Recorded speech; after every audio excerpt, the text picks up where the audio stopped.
요즘 우리가 묵상하는 말씀은 계속 심판입니다. 심판. 그래서 어렵죠. 어렵고 힘듭니다. 그죠? 힘듭니다. 그런데 사실 그런 징계와 심판을 우리가 이 땅 가운데 우리의 삶 속에서 받는다면 그것은 복입니다. 그러니까 그 징계와 심판을 하나님의 심판대 앞에서 받는 것이 아니라 이 땅에서 우리가 받는 징계와 심판은 우리에게 복이라는 사실입니다. 왜 그렇습니까? 돌이킬 기회가 아직 있다라는 의미가 되기 때문에 그렇습니다. 우리에게 그 징계와 심판이 얼마나 감사해야 하는 것인지요. 다만 그 징계와 심판 속에서도 끝까지 돌이키지 못하는 자들이 있다는 것이죠. 그런가 하면 그 징계와 심판을 듣고 하나님 앞에 돌이키는 은혜를 받는 자들도 있다라는 것입니다. 유다는 지난 한 주간 우리가 묵상한 말씀 속에서 하나님을 기만합니다. 하나님을 속이는 거예요. 기도해 주십시오. 기도해 주시면 하나님 응답대로 우리가 살겠나이다. 하나님이 왼쪽으로 가라 하면 왼쪽 가고 오른쪽 가라 하면 오른쪽 가겠나이다. 유다에 머물라 하면 유다에 머물고 애굽으로 내려가라 하면 내려가겠나이다. 이렇게 맹세와 더불어 기도를 부탁했어요. 그럼에도 불구하고 그들이 자신의 뜻대로 기도의 응답이 나오지 않자 그냥 자신의 뜻이 하나님의 응답 위에 있는 것이죠. 예레미야는 하나님의 사람이요 선지자요, 그 수만 ton 평안을 전하던 거짓 선지자들이 다 사라진 마당에 이제 예레미야에게 기도를 요청할 수밖에 없게 된 것이죠. 그리고 예레미야에게 기도를 요청한 이유는 하나입니다. 그것은 하나님의 뜻을 알기 위한 것이죠. 명분은 그렇습니다. 그러나 그 하나님의 뜻이 자기의 뜻과 대치되어지자 속절없이 하나님의 뜻을 외면하는 것이죠. 돌려버리는 거예요. 사실 굉장히 철면피하다, 어찌 저럴 수가 있나 하지만 우리도 동일하게 기도하고 그 기도의 응답이 말씀으로 주어졌을 때도 이렇게 반응하는 때가 우리에게 많이 있다라는 것입니다. 기도는 우리의 결정과 계획을 하나님께서 인정해 주셨으면 하는 거예요. 그냥 하나님 동의해 주시고, 그리고 특별히 목사에게까지 와서 그 기도의 요청을 하고 그것이 검증되면 더 당당해지는 것이죠. 그 기도의 제목에 대해서만큼은 아주 교만해지는 것입니다. 그래서 자신들의 생각이 맞다라고 여기며 잘못된 길을 가는 것이죠. 그러나 그것이 틀리면 인정하지 않는 것이죠. 인정하지 않을 뿐만 아니라 그 인정하지 않는 하나님의 말씀, 곧 하나님의 뜻을 전한 자를 공격합니다. 우리 흔히 말하잖아요. 메시지가 마음에 안 들면, 그가 하는 말이 마음에 안 들면 그 말하는 존재를 공격하는 것이죠. 그래서 부인하고 쓰러뜨리는 거예요.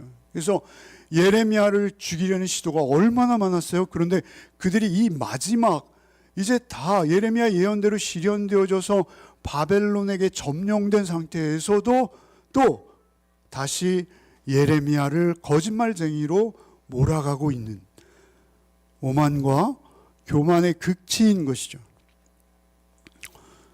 이제 망각의 도를 넘어서 사실은 완전히 부인하고 노골적으로 하나님 향해 등을 돌리는 것입니다. 그들의 본심이 나온 거죠. 오늘 본문이 있는 24절 전에 16절을 한번 읽겠습니다. 16절부터 18절을 한번 읽어보겠습니다. 내가 여호와의 이름으로 우리에게 하는 말을 우리가 듣지 아니하고 우리 입에서 낸 모든 말을 반드시 실행하여 우리가 본래 하던 것, 곧 우리 선조와 우리 왕들과 우리 고관들이 유다 성읍과 예루살렘 거리에서 하던 대로 하늘의 여왕에게 분향하고 그 앞에 전제를 드리리라. 그땐 우리가 먹을 것이 풍부하고 복을 받고 재난을 당하지 아니하였더니 우리가 하늘의 여왕에게 분향하고 그 앞에 전제 드리던 것을 패한 후부터는 모든 것이 궁핍하고 칼과 기근에 멸망을 당하였느니라 하며, 여인들은 이르되 우리가 하늘의 여왕에게 분향하고 그 앞에 전제를 드릴 때 어찌 우리 남편의 허락이 없이 그의 형상과 같은 과자를 만들어 놓고 전제를 드렸느냐 하는지라. 놀랍죠? 제가 굵은 글씨와 밑줄로 이렇게 쳐놨어요. 누구에게 분향한다고요? 하늘의 여왕. 한 절에 한 번씩 3번을 연거푸 등장하고 있어요. 그들이 이제는 아주 노골적으로 자신의 신분을 밝히고 있는 거예요. 그런데 그 말이 더욱 충격스럽습니다. 그 말이 무엇입니까? 17절에 우리 선조와 우리 왕들과 우리 고관들과 유다 성읍들과 심지어는 그들이 하나님의 성이라고 늘 입버릇처럼 엄청난 자부심을 가지고 있던 그 예루살렘 거리에서 하던 대로 여왕에게 분향하겠다. 하던 대로라는 건 뭐죠? 늘 그렇게 해왔다는 거예요. 누가요? 그들의 선조와 그들의 왕.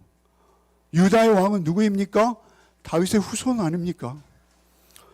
그 유다의 왕들과 고관들, 소위 말하면 그들의 지도자들, 그리고 유다의 모든 성읍들, 예루살렘만이 아니죠. 거기에 속한 성읍들까지 하늘의 여왕에게 분향하고 그 앞에 제사를 드렸다는 거예요. 제사는 몰래 드릴 수 없는 거죠. 제사를 드리면 다 알게 되는 거예요. 그 제사의 목적은 하나였어요. 그 무엇이죠? 17절에 먹을 것이 풍부하며 복을 받고 재난을 당하지 않으리라. 이건 누구나 바라는 욕망이고 기대입니다. 중요한 것은 그 복을 받고 재난을 당하지 아니하는 풍성함을 누리는 근원이 누구로부터 비롯되었느냐가 중요한 것입니다. 18절에 우리가 하늘의 여왕에게 분향하고 그 앞에 전제를 드리는 것을 패한 후부터 모든 것이 궁핍하고 칼과 기근과 멸망을 당했다. 하늘의 여왕에게 분향하기 시작하자 이 궁핍과 기근이 찾아왔다. 전쟁이 찾아왔다. 이렇게 오해하고 있는 거예요. 많은 주석들은 이때의 시대적 배경을 요시아의 종교개혁 이후에 이스라엘이 역사적으로 보면 유다가 어려움을 당한 건 맞습니다. 요시아는 종교개혁의 주인공이죠. 그러나 그가 아무리 개혁의 주인공이라 하더라도 그도 인간입니다. 그도 잘못 선택할 수 있고 판단할 수 있는 존재예요. 그러니까 그 개혁의 중심 주체는 인간일 수 없는 거예요. 그 내용이고 하나님께서 하시는 거예요. 그 내용은 하나님의 말씀이요 하나님의 통치와 다스림입니다. 그것이 우리 개혁입니다. 그런데 그 요시아의 죽음을 그들은 저주로 인식한 것이죠.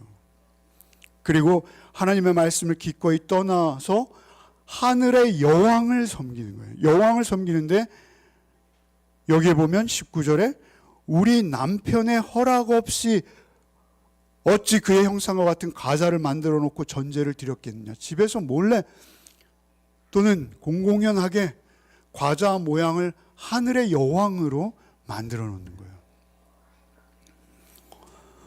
여러분, 원래 히브리의 하나님은 성 구분이 없잖아요. 그죠? 히브리가 믿는 히브리 사람들의 종교가 되는 구약 성경에는 여신은 없어요. 여신은. 그죠?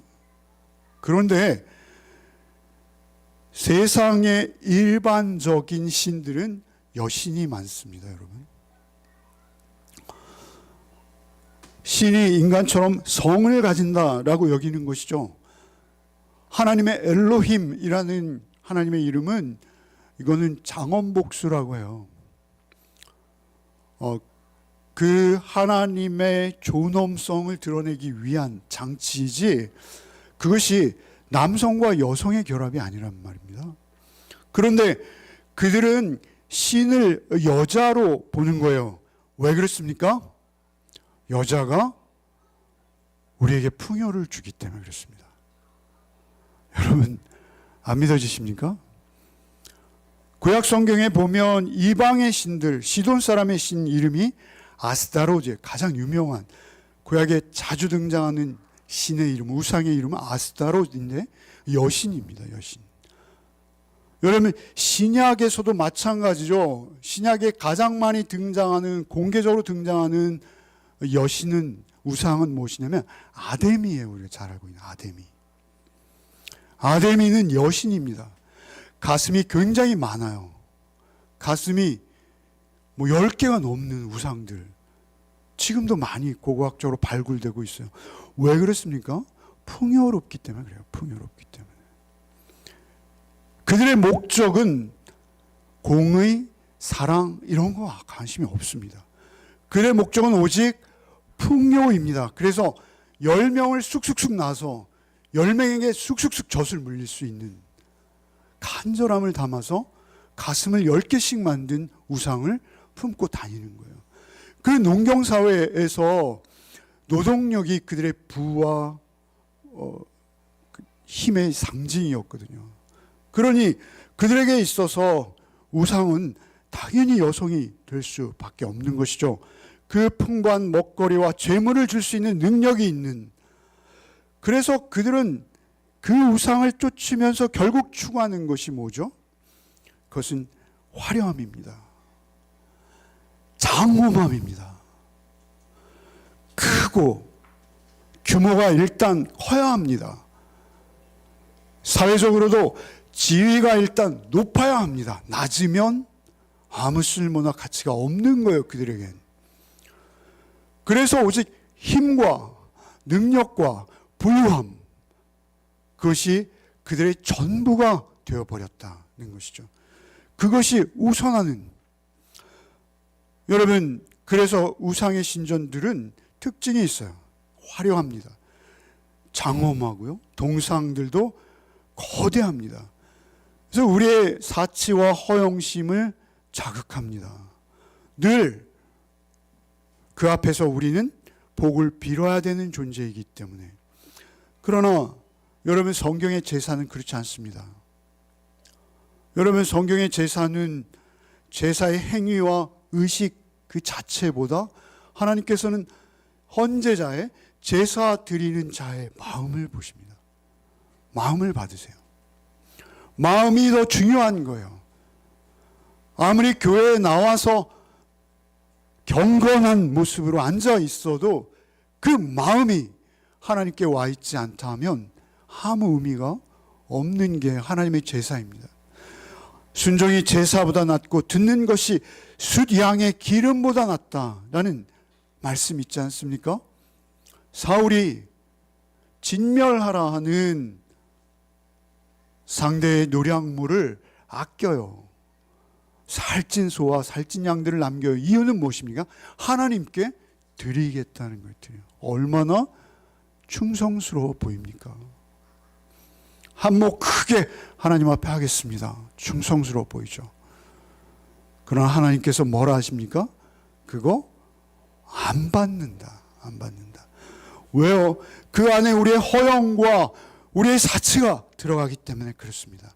하나님께서 우리에게 가난한 마음을 요구하시고 하나님께 상처받은 심령, 상한 심령으로 하나님 앞에 나오길 원하세요. 그래서 제사에 대해서, 특별히 예수께서 오셔서 예배에 대해서 사마리아 여인에게 말씀하지 않으십니까? 내가 어디서 예배드리는 건 중요하지 않다. 영과 진리로 예배하는 것이 예배다. 이렇게 말씀하시는 거예요. 하나님 앞에 나가면서도 우리는 얼마나 화려함을 쫓는지요. 얼마나 아름다움을 쫓는지요. 우리 예배조차도 우리의 외식이 되었어요. 예배조차도 우리의 허영과 우리의 사치를 만족시켜 줄수록 은혜 받았다 라고 여기는 것이죠. 무조건 규모가 커야 하고 사람이 많이 모여야 하나님 앞에 인정받는다 라고 여기는 거예요, 스스로. 그래서 거기에 모든 가치를 두고 외식하는 거예요, 외식. 그래서 우리의 삶 전체가 우상에게 물들어 버리는 거예요. 우상의 사고와 우상의 가치와 우상이 추구하는 것들이 우리에게도 가장 높아 보일 수밖에 없는 것입니다. 그래서 없어도 있는 척 해야 되는 것이죠. 없어도 있는 척 해야 되는 것이 우리의 외식입니다. 없으면 없는 대로 검소하게 살면 되는데 그것을 부끄러워하는 것이죠. 숨기려 하는 것입니다. 그런가 하면 조금 있으면 있는 대로 그것을 어떻게든 드러내려고 애쓰는 것, 우리의 허영입니다. 우리의 사치입니다. 좀 기회가 안 돼서 또는 일찍 정신을 못 차려서 좀 못 배웠으면 못 배운 대로 얼마나 학위와 학위 장사를 하지 않습니까? 목사님들 더 심합니다. 저도 부교육자 할 때 저희 부목사님들 대부분 한 달 사례보다 많은 등록금. 여러분 박사 학위를 어떻게 해서 취직해야지 청빙이 가능해지거든요. 그래서 거기에 모든 것을 쏟아 넣는 것이죠. 얼마나 음란하고 추악한 우리가 오히려 거룩하고 성결한 채 외식하는 것이죠. 오히려 주여 제가 음란합니다가 하나님이 받으시는 심령이라면 우리는 하나님 앞에서 거룩한 척 외식하는 것입니다. 외식. 하늘의 여왕의 특징입니다. 하늘의 여왕. 음란하죠. 그 규모와 크기와 높음을 자랑하며 사치와 허영을 요구합니다. 그래서 우리의 삶에 곳곳에 들어와 있어요. 곳곳에. 그냥 어느 한 곳이 아닙니다. 그 우상이 우리를 지배하기 시작하면 우리의 삶이 다 우상에게 채널이 맞춰지는 거예요. 우리가 먹는 음식도 마찬가지입니다. 음식도 좀 더 정결하고 깨끗하고 깔끔하게 그저 우리가 하나님 앞에서 활동하기에 부족함이 없으면 족한데 우리는 그것을 가지고 말이죠. 얼마나 많이 당뇨와 요즘 생기는 성인병들 다 뭡니까? 그리고 그것을 또 어디서 먹느냐에 따라서 신분을 정하고 말이죠. 고급 식당들은 차마 우리가 상상할 수 없는 액수의 식당들이 방송에 무슨 이렇게 하면 툭툭 튀어나오지 않습니까? 얼마나 그 음식마저도 사치와 허영에 젖어 있는지요. 우리의 의복은 어떻습니까? 오늘 좀 자세히 말씀해 보죠. 우리가 입는 옷이 아니에요. 옷이 아니에요. 그 옷이 우리들의 세계에서는 없는데 그네들만의 리그가 있습니다. 상상할 수 없는 리그입니다. 허영이죠. 이건 옷의 노예가 되어버린 거예요. 옷의 노예가. 그래서 자신의 수입은 일정한데 그 수입의 상당 부분을 옷에 투자하는 그런 경우가 얼마나 우리 주변에 많은지 모릅니다. 여러분 집도 마찬가지입니다. 깔끔하게 그저 주거 공간, 자기 등을 자기의 가족들과 따뜻하게 눕힐 수 있는 공간이면 족하고 감사하게 여겨야 되는데 그것들이 말이죠. 사회적 신분이나 성공을 보장하거나 그것의 열매이기라도 한 듯 우리가 거기에 너무 심취해 있다는 거죠. 하나하나 다 그래요. 다. 우리가 쓰는 생활용품이 그래요. 차는 어떻습니까? 차는 요즘 차들 보면 거의 주차하기가 정말 불편해졌어요. 이쪽에도 너무 비싼 차, 저쪽에도 너무 비싼 차. 주차할 때는 떨립니다. 떨려. 우리의 분수에 지나치는 거칠애들이 우리 생활 속에 깊이 들어와 있어요. 깊이. 그냥 들어와 있는 것이 아니라 아주 깊이 들어와 있습니다. 그 여신의 사치와 우상의 허영의 노예가 되어버렸어요. 그래서 사실은 스스로 쪼그라드는 겁니다. 스스로. 그래서 옛날 우리가 추구하던 어떤 인격, 성품, 그와의 인격적 교제 이런 거 계산하지 않습니다. 오직 줄을 세우고 평가하기에 급급합니다. 그러다 보니 이제는 출산율마저 우리가 기독교 국가를 한때 했는데 말이죠. 번성하고 땅에 충만하라 했는데 우리가 어느새 이렇게 쪼그라들었는지 모르겠습니다. 그 여신의 사치와 우상의 허영의 노예가 되어 끌려가는 이 세상, 세태의 풍속. 여러분 18절, 19절 한번 다시 한번 읽어봅시다. 우리가 하늘의 여왕에게 분향하고 그 앞에 전제를 드리던 것을 패한 후부터 모든 것이 궁핍하고 칼과 기근에 멸망을 당하느니라 하며 여인들은 이르되 우리가 하늘의 여왕에게 분향하고 그 앞에 전제를 드릴 때 어찌 우리 남편의 허락이 없이 그 형상과 같은 과자를 만들어 놓고 전제를 드렸느냐. 나라 전체가 그들의 선조와 왕과 고관과 예루살렘과 이제는 그들의 남편을 끌어들이는, 여러분 우리 나라를 결정하고 우리 사회를 결정하는데 중추적인 역할은 사실 가정입니다. 여러분, 그 나라가 선진국인가, 그 나라가 정말 기독교 국가인가 라는 것은 그 나라의 가정을 보면 되는 거예요. 다른 것은 볼 필요가 없습니다. 그 가정 하나하나. 그런데 남편의 허락 없이 내가 이 우상에 제사할 수 있겠습니까? 라고 따지는 거예요. 지금 가정마저, 마지막 보루인 가정마저 여지없이 무너져서 이제는 어찌 해볼 도리가 없는 거예요. 23절 한 번만 읽어봅시다. 23절.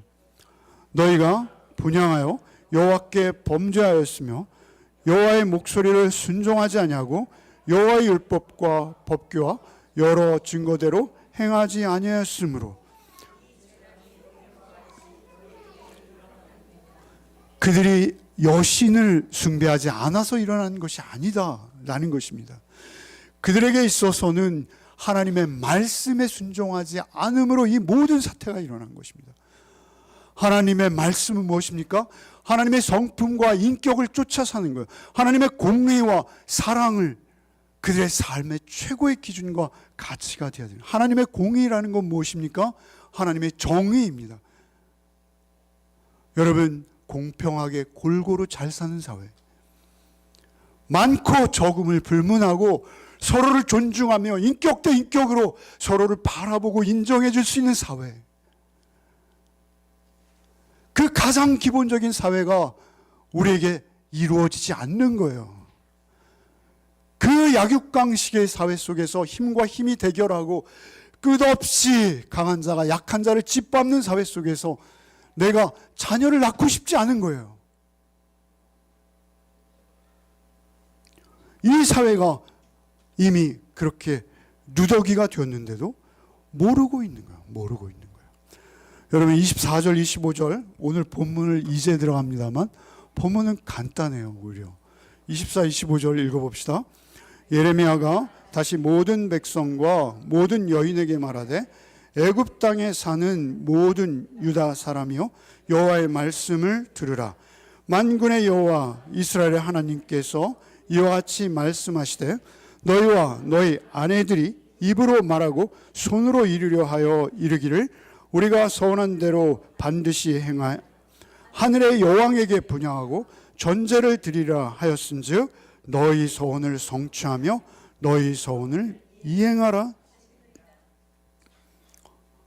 하나님께서 하늘의 여왕에게 분향하고 살아가는 것을 인정해 주셨어요. 드디어 인정해 주셨어요. 그러나 이것은 긍정적인 의미가 절대 아니죠. 조롱의 의미가 있어요. 이것은 이제 하나님께서 유기하시겠다는 거예요. 버리시겠다는 거예요. 돌보지 않으시겠다는 거예요. 반어법인 거예요. 그냥 그 야만의 사회를 이루고 그대로 진멸되거라 인 거예요. 그게 우리의 본 모습입니다. 그게 우리의 실정입니다. 우리의 실태예요. 여러분 26절 27절 한번 읽겠습니다. 그러므로 애굽 땅에서 사는 모든 유다 사람이여 여호와의 말씀을 들으라. 여호와께서 말씀하시되 보라 내가 나의 큰 이름으로 맹세하였은즉 애굽 온 땅에 사는 유다 사람들의 입에서 다시는 내 이름을 부르며 주 여호와의 살아계심을 두고 맹세하노라 하는 자가 없으리라. 보라 내가 깨어있어 그들에게 재난을 내리고 복을 내리지 아니하리니 애굽 땅에 있는 유다 모든 사람은 칼과 기근에 망하여 멸절되리라. 하나님께서 하나님의 크신 이름으로 맹세하신다는 거예요.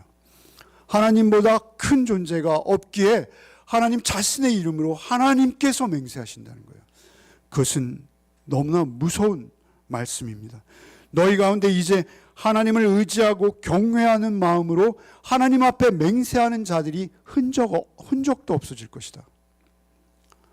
성경에는요, 하나님의 이름으로 맹세하는 아름다운 사람들이 있죠.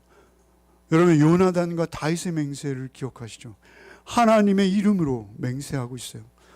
여러분 그렇게 하나님의 공의, 하나님의 이름은 뭐예요? 하나님의 대표 속성입니다. 하나님의 의로우심과 사랑 안에서 내가 하나님을 경외하고 두려워하기에 그 하나님의 모든 임재를 걸고 맹세합니다. 이게 하나님의 이름으로 맹세하는 건데 그러한 사람이 없을 것이라는 거예요. 이제 앞으로 없을 것이다. 하나님께서 27절에 보라 내가 깨어있어 그들에게 재난을 내리고 복을 내리지 아니하리니 애굽 땅에 있는 유다 모든 사람이 칼과 기근에 망하여 멸절되리라. 멸절된다는 건 뭐죠? 전멸한다는 거예요. 다 없어진다는 거예요. 그 나라를 패하겠다 이렇게 말씀하시는 거예요. 너희 애굽에 내려간 너희들 내가 없애겠다. 그런데 놀라운 것은 성경은 여기까지가 아니라는 것이죠. 성경이 여기서 끝나도 되는 거예요. 그런데 성경에서 여기서 끝내지 않으세요. 28절을 한번 읽읍시다.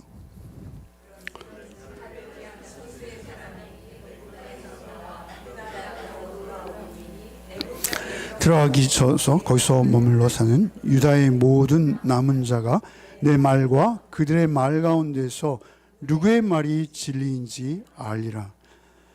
그런즉 칼을 피한 소수의 사람이 애굽 땅에서 나와 유다 땅으로 돌아오리니 돌아오는 자들이 있다는 것입니다. 돌아오게 하시겠다는 것입니다. 소수의 사람들일지언정 그 소수의 사람들은 반드시 돌아오게 하신다는 말씀이 따라오는 거예요. 유다 땅으로 돌아오리니 애굽 땅에 들어가서 거기에 머물러 사는 유다의 모든 남은 자가 내 말과 그들의 말 가운데 누구의 말이 진리인지 알게 될 것이다 라고 말씀하시는 거예요. 알게 될 것이다. 여기서 놀라운 것은 이 돌이키다 라는 이 말, 돌아온다 라는 이 말의 원형은 여러분 슈브입니다. 슈브. 제가 늘 말씀드리죠. 슈브는 무엇입니까? 여기서는 그들이 장소를 애굽에서부터 예루살렘으로 향해서 돌이켜서 방향을 틀어서 애굽으로 돌아온다. 이 땅에서 저 땅으로 돌아온다 라는 의미죠. 그러나 이것은 언약적인 문맥으로 이해할 필요도 있습니다. 하나님의 언약의 땅이에요. 그 언약을 맺으셨던 가나안 땅으로 애굽을 나와서 돌아오는 자들이 생긴다라는 것입니다.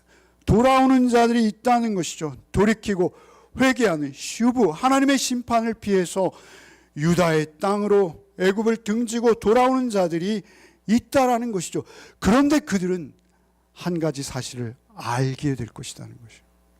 여러분, 그들이 알게 되는 건 뭐죠?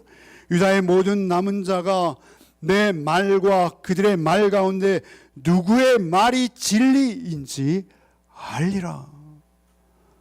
여러분, 항상 히브리 말에서 알다라는 건 무엇이죠? 야다입니다. 야다. 요새 그냥 머리로 아는 게 아니에요. 경험을 통해서 아는 거예요. 그들은 애굽 땅에서 생생히 본 거예요. 경험한 거예요. 하나님의 말씀을 떠난 그 지옥 같은 세계의 약육강식의 그 세계가 얼마나 끔찍하고 메말랐는지를 경험한 거예요. 알게 된 거예요. 야다.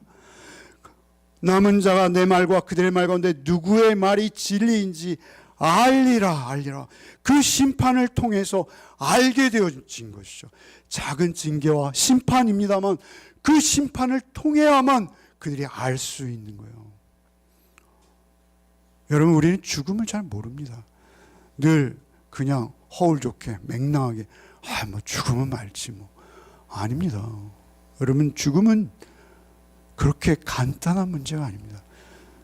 그러나 우리가 그 죽음 앞에 참으로 진지하게 자신을 비춰보고 직면해내고, 여러분, 직면한다 하죠. 죽음 앞에 서보지 않으면 여러분, 우리는 알 수 없는 게 있어요.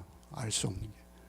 알아야 되는데, 깨달아야 되는데, 경험해야 되는데, 그 죽음을 경험할 때만 깨닫게 되는 게 있어요.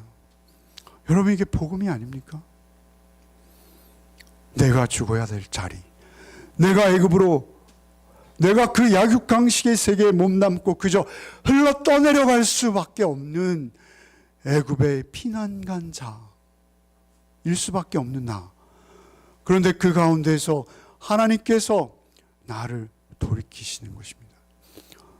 여러분, 그것이 모든 사람이 죄를 범하였음에 그 가운데서 하나님께서 택한 자들을 돌이키시는 거예요. 그래서 그들이 안 건 하나예요. 내 말과 그들의 말 가운데 누구의 말이 진리인지 알리라. 하늘의 여왕. 여러분, 캐톨릭에 보면 성가곡 중에 하늘의 여왕이라는 성가곡이 있어요. 그들이 미사 노래로 굉장히 많이 부르는 하늘의 여왕. 그들이 어떤 토속 종교와 늘 융합합니다. 그리고 그들의 신심, 그들이 어떤 신을 향한 그런 마음들, 그런 것들을 좋은 게 좋은 거니까 이용하죠. 그래서 그들이 마리아를 우상화했는지 모르겠어요. 마리아는 인간입니다. 우리와 같아요, 성정이. 어찌되었든 그 하늘의 여왕, 그 하늘의 여왕이 말하는 음성이 솔깃해요. 그 하늘의 여왕이 말하는 음성이 우리에게 너무나 진리 같아요, 진리. 세상에 나가봐. 그거 없으면 죽어. 아무도 인정해 주지 않아. 너를 모두 무시하고 짓밟을 거야. 그것이 없으면 우리가 막 죽을 것 같은, 그렇지 않습니다, 여러분. 거기엔 속는 것입니다. 내 말과 그들의 말 가운데 누구의 말이 진리인지를 알리라, 이렇게 말씀하시는 거예요. 아는 거예요. 그 진리를 아셔야 하는 거예요. 그 진리는 오직 복음 안에서, 십자가 안에서 그 세계를 본 자, 깨달아 안 자, 그리고 십자가에 나의 옛사람을 못 박은 자, 그래서 새 생명 얻은 자가 알 수 있는 거예요. 그것을 알을 통해서 우리는 진리를 분별하기 시작하는 거예요. 우리가 진리를 분별한다는 것은 무엇입니까? 우리가 십자가를 지나는 것입니다. 하늘의 여왕을 섬기며 분향했던 내가, 다 예외 없어요. 그들이 다 하늘의 여왕을 섬기며 분향까지 했어요. 그리고 그들의 영혼을 아주 사탄에게 내어준 것입니다. 나는 하늘을 쫓겠어. 하늘의 여왕이 나의 신이야. 그 앞에 경배하겠어. 과자를 구워서 드리겠어. 분향하겠어. 그런데도 불구하고 그들을 다시 돌이키신 하나님, 그들을 다시 은혜로, 그럼에도 불구하고 말씀을 깨달아 안 자로 돌이키시는 하나님, 그들을 오히려 자신의 아들을 내어 십자가에 죽이신 그 자리에 그들도 세워서, 그들도 새 사람으로, 새 생명으로, 영원한 생명의 부활의 생명의 자녀로 새롭게 태어나는 그 경험을 시켜주시는 것입니다. 그 경험을 통해서 그들의 영혼이 이제 세상의 화려함과 세상이 주는 안락과 세상이 주는 쾌락, 거기에 더 이상 자신의 마음을 빼앗기지 아니하고 진리를 쫓아 새로운 삶을 살아내기 시작하는 것이다 라는 것이죠. 오늘 설교의 제목은 무엇입니까? 유다의 남은 자가 내 말과 그들의 말 가운데 누구의 말이 진리인지 알리라. 세상에서 우리에게 말하는 것들이 있어요. 계속 세상의 음성과 소리, 하늘의 여왕이 우리에게 속삭이는 그 소리, 우리 눈에 보이는 화려함과 우리의 허영심과 우리의 사치심을 자극하며 우리를 날마다 촉발시키는 그 말들이 있어요. 거기에 속지 않으시기 바랍니다. 어떤 외형의 화려함이나 규모의 크기나 이런 것에 속지 마시기 바랍니다. 예수님은 우리에게 어떻게 오셨어요? 예수님이 하늘의 여왕의 모습으로 오시지 않으셨어요. 예수님은 아주 정반대의 모습으로 우리를 찾아오셨어요. 예수님은 정확히 그 음료와 극과 극이 되는 자리로 찾아오셨어요. 가장 낮은 자리, 가장 헐벗은 자리, 가장 가난한 자들, 가장 불량한 자들, 가장 병들은 자들, 그들과 같이 되어 오신 거예요. 화려하고 높은 것을 추구하는 오늘날의 우리 교회들, 또한 그 성도들, 오히려 하나님의 마지막 때 추한 모습으로 드러날 수 있는 것입니다. 아니, 하나님이 다시 오시는 때 우리가 추한 모습으로 드러나면 정말 돌이킬 수 없습니다. 여러분, 우리가 이 세상 속에서 교회가 지탄을 받고 손가락질을 받으며 우리가 더 크고 화려한만을 쫓다가 우리를 향해 욕이 날아올 때, 여러분, 그건 오히려 다행입니다. 그것은 오히려 축복입니다. 우리가 돌이킬 수만 있다면요. 돌이킬 수만 있다면요. 그러나 우리가 돌이키지 못할 경우가, 돌이키지 못할 확률이 얼마나 많은지요. 시간이 흐를수록 더욱 세뇌되어지고 더욱 그 허영과 사치와 화려함과 안전함만을 쫓다가 자신도 모르는 사이에 자신의 정체가 드러나게 된다 라는 것을 잊지 않으시기 바랍니다. 교회만 그런 것이 아니라 우리 개인 똑같습니다. 우리가 교회이기 때문에 그렇습니다. 우리가 하나님의 성령이 저하는 저원이기 때문에 그렇습니다. 이제 예루살렘은 무너졌습니다. 우리의 삶이 오늘날 예수 그리스도를 증거하고 있는가, 예수 그리스도의 진리의 말씀을 쫓아 살고 있는가, 항상 뒤돌아봐야 합니다. 점검해야 합니다. 그리고 그 말씀 앞에 나를 복종시키는, 여러분, 바울 사도와 베드로 사도 각각 이런 말씀들을 하셨어요. 이것을 읽고 오늘 말씀 마치겠습니다. 고린도서 9장 17절 한번 읽겠습니다.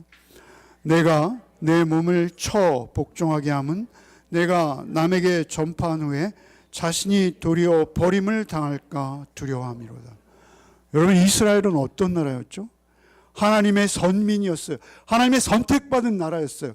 그들이 애굽에서 나왔어요. 가나안에 왔어요. 그런데 애굽으로 다시 가는 겁니다. 그게 우리가 될 수 있다는 것입니다. 그래서 깨어 있어야 된다는 것이죠. 하나님께서 처음 택하셨다 해서 끝까지 우리가 안일할 수 없는 거예요. 안일할 수 없는 거예요. 내 몸을 쳐서 복종하게 한다, 쳐친다는 이것은 그때 당시 아주 유명한 단어라고 해요. 권투 선수들이 서로 싸울 때 상대의 급소를 칠 때 하는 그 가격하다, 이런 단어입니다. 자기가 자기를 친대요. 그 음료의 유혹은 잔인하고 끈질겨서 그 허영과 사치를 부추김은 우리 안에 계속 들려오고 있는 거예요. 그래서 자기가 자기를 쳐야 되는 바울 사도세요. 바울 사도도 자기가 자기를 쳐야 되는 삶이었어요. 여러분, 그렇다면 우리는 어떻습니까? 우리가 말씀을 통해서도 내가 나를 칠 수 없다면, 여러분, 목사의 설교가 여러분을 칠 수 있으리라 기대하지 마십시오. 여러분, 오히려 말씀 앞에서 내가 무릎 꿇고 나의 잘못을 회개하고 돌이킬 수 없다면 우리는 어디에서도 어떤 상황에서도 죄에 끌려가기 시작하면 돌이킬 수 없는 자들입니다. 나를 냉정히 돌아보고 내가 정말 말씀 앞에 있는가를 날마다 나를 쳐서라도 복종시키는 그런 복이 있으시기를 바랍니다. 내 몸을 쳐 복종하게 하면 내가 남에게 전파한 후에 자신이 도리어 버림을 당할까 두려워함이라. 남에게 전파하기까지 했어요. 이스라엘이 한때는 그랬어요. 그러나 한번 사용받았다, 쓰임받았다 해서 영원한 건 아닙니다. 우리가 계속 쓰임받기 위해서는 하나님의 말씀으로 나를 치는 과정이 우리에겐 필요합니다. 그래서 나는 날마다 죽는다. 바울 사도께서 그러지 않습니까? 말씀 앞에서, 십자가 앞에서 나는 날마다 죽는다. 여러분, 베드로 사도는 어떻게 말씀하세요? 베드로후서 1장 10절 한번 읽어봅시다. 그러므로 형제들아, 더욱 힘써 너희 부르심과 택하심을 굳게 하라. 너희가 이것을 행한즉 언제든지 실족하지 않으라. 실족한다는 건 미끄러 넘어져 빠진다, 이런 의미가 있어요. 여러분, 내가 내 자의에 의하지 않고 발이 미끄러져 들어가는데 어떡하겠어요? 그렇게 실족하지 않기 위해서는 뭐예요? 이것을 행하라 라고 말씀하세요. 이것은 무엇이죠? 하나님의 말씀입니다. 하나님의 말씀에 순종함으로 나를 복종시키는 것입니다. 오직 하나님의 말씀으로 이 더위 속에서도 여러분 스스로를 순종시키는 복된 한 주가 되시기를 바랍니다. 하나님의 말씀만이 우리에게 진리입니다. 세상에서 들려오는 모든 음성들과 심지어 내 안에 솟구치는 소리일지라도 그것이 하늘의 여왕의 음성, 음녀의 소리는 아닌지 우리가 늘 돌아보며 오직 하나님 말씀의 인도함을 받는 또 한 주가 되시기를 바랍니다. 주님, 우리를 부르심에 감사합니다. 세상의 허영과 외식을 따라 잔뜩 나를 부풀리고 꾸미며 우상을 섬기며 그렇게 힘없이 흘려 떠내려갈 수밖에 없던 우리를 그 애굽에서 불러내어 주님 알게 하신 은혜 잊지 않게 하여 주옵소서. 오직 주님만을 본받고 주님의 말씀만을 따르기 원합니다. 이 땅을 살아가는 동안 더욱 주님만 가까이, 주님을 향해 돌이키는 우리 인생들 되게 하여 주옵소서.